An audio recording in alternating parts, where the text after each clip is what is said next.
Jean chapitre 3. Entretien de Jésus avec Nicodème.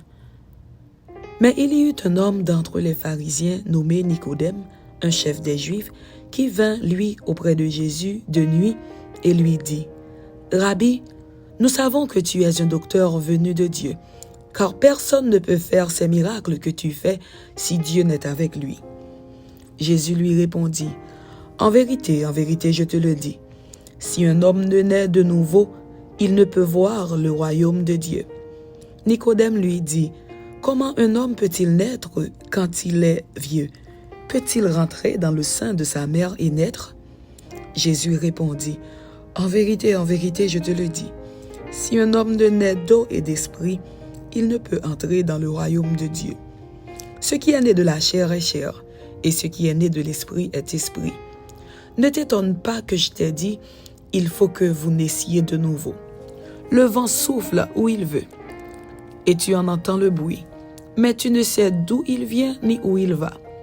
Il en est ainsi de tout homme qui est né de l'esprit. » Nicodème lui dit, « Comment cela peut-il se faire? » Jésus lui répondit, « Tu es le docteur d'Israël et tu ne sais pas ces choses? En vérité, je te le dis. Nous disons ce que nous savons et nous rendons témoignage de ce que nous avons vu. Et vous ne recevez pas notre témoignage. Si vous ne croyez pas quand je vous ai parlé des choses terrestres, comment croirez-vous quand je vous parlerai des choses célestes?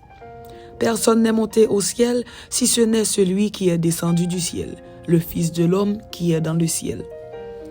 Et comme Moïse éleva le serpent dans le désert, il faut de même que le Fils de l'homme soit élevé, afin que quiconque croit en lui ait la vie éternelle. Car Dieu a tant aimé le monde qu'il a donné son Fils unique, afin que quiconque croit en lui ne périsse point, mais qu'il ait la vie éternelle. Dieu, en effet, n'a pas envoyé son Fils dans le monde pour qu'il juge le monde, mais pour que le monde soit sauvé par lui. Celui qui croit en lui n'est point jugé, mais celui qui ne croit pas est déjà jugé, parce qu'il n'a pas cru au nom du Fils unique de Dieu. Et ce jugement, c'est que, la lumière étant venue dans le monde, les hommes ont préféré les ténèbres à la lumière, parce que leurs œuvres étaient mauvaises. Car quiconque fait le mal hait la lumière, et ne vient point à la lumière, de peur que ses œuvres ne soient dévoilées. Mais celui qui agit selon la vérité vient à la lumière, afin que ses œuvres soient manifestées, parce qu'elles sont faites en Dieu. Nouveau témoignage de Jean-Baptiste. Après cela, Jésus, accompagné de ses disciples, se rendit dans la terre de Judée. Et là, il demeurait avec eux et il baptisait. Jean aussi baptisait à Hénon, près de Salim, parce qu'il y avait là beaucoup d'eau, et on y venait pour être baptisé, car Jean n'avait pas encore été mis en prison. Or, il s'éleva de la part des disciples de Jean une dispute avec un juif touchant la purification.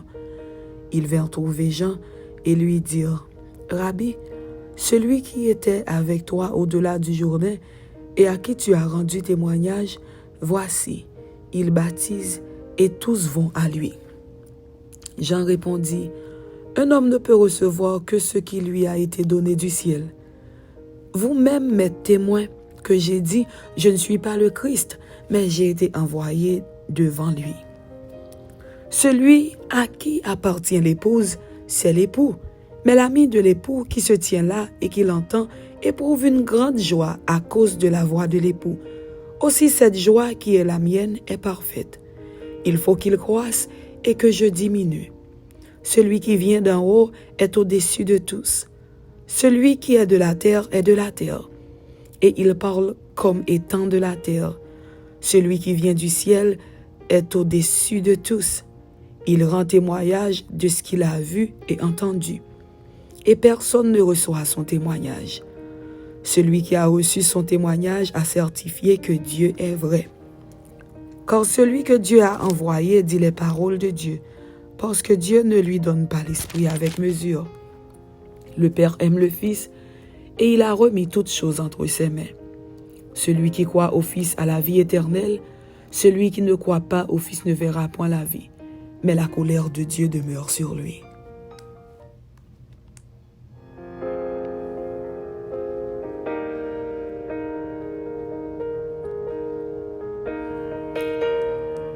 Jean chapitre 4.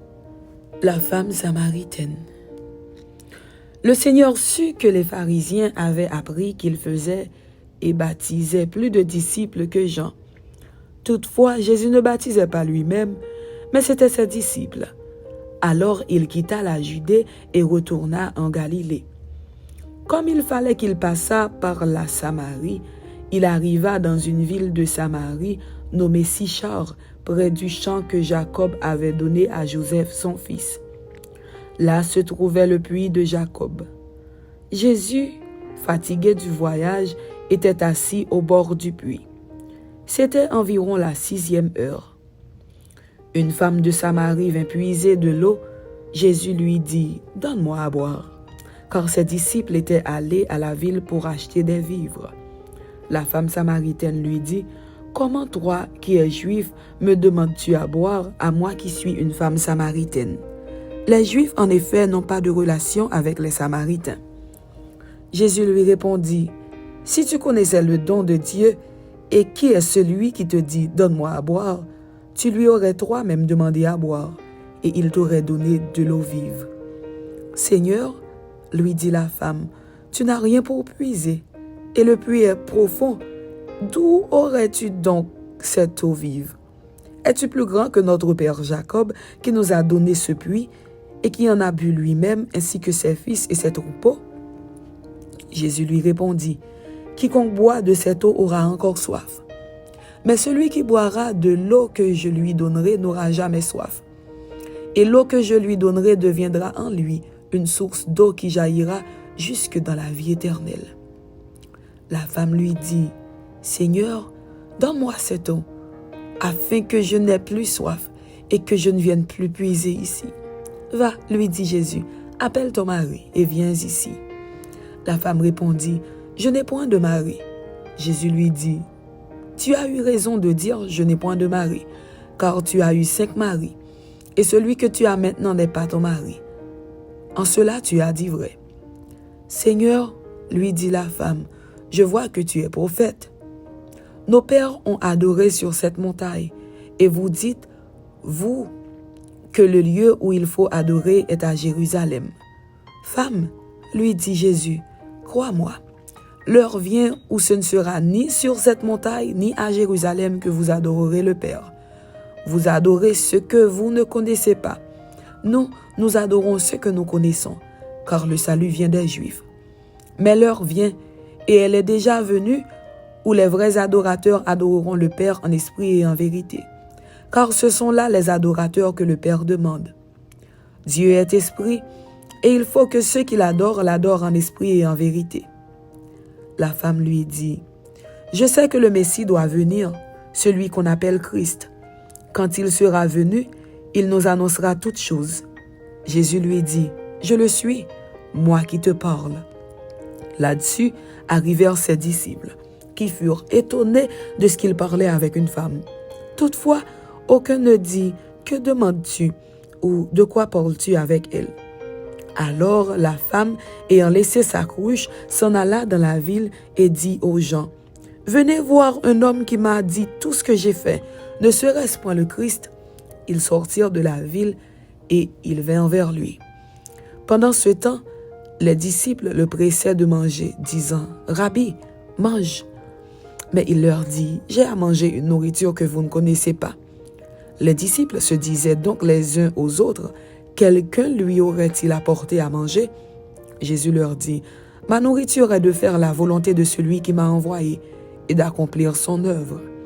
Ne dites-vous pas qu'il y a encore 4 mois jusqu'à la moisson? Voici, je vous le dis, levez les yeux et regardez les champs qui déjà blanchissent pour la moisson.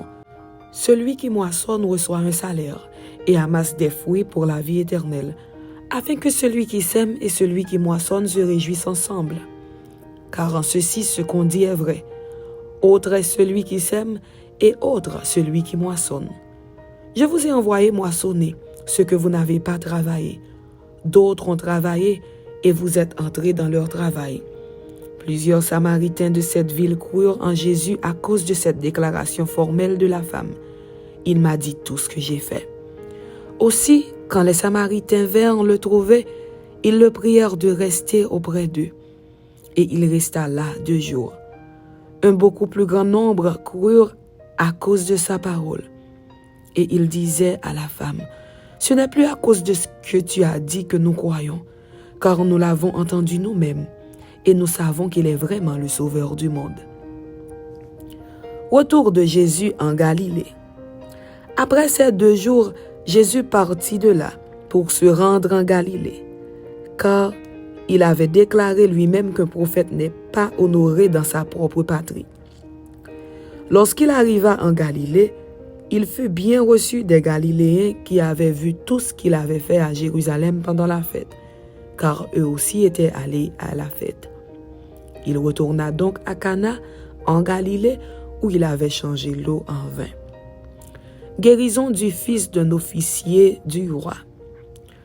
Il y avait à Capernaum un officier du roi dont le fils était malade. Ayant appris que Jésus était venu de Judée en Galilée, il alla vers lui et le pria de descendre et de guérir son fils, qui était près de mourir. Jésus lui dit, « Si vous ne voyez des miracles et des prodiges, vous ne croyez point. » L'officier du roi lui dit, « Seigneur, descends avant que mon enfant meure. » « Va, lui dit Jésus, ton fils vit. » Et cet homme crut à la parole que Jésus lui avait dite, et il s'en alla. Comme déjà il descendait, ses serviteurs venant à sa rencontre lui apportèrent cette nouvelle, « Ton enfant vit. » Il leur demanda à quelle heure il s'était trouvé mieux, et ils lui dirent, « Hier, à la 7e heure, la fièvre l'a quitté. » Le père reconnut que c'était à cette heure-là que Jésus lui avait dit, « Ton fils vit. » Et il crut, lui et toute sa maison. Jésus fit encore ce second miracle lorsqu'il fut venu de Judée en Galilée. Amen. C'était Jean chapitre 3 et Jean chapitre 4. Que Dieu vous bénisse. Amen.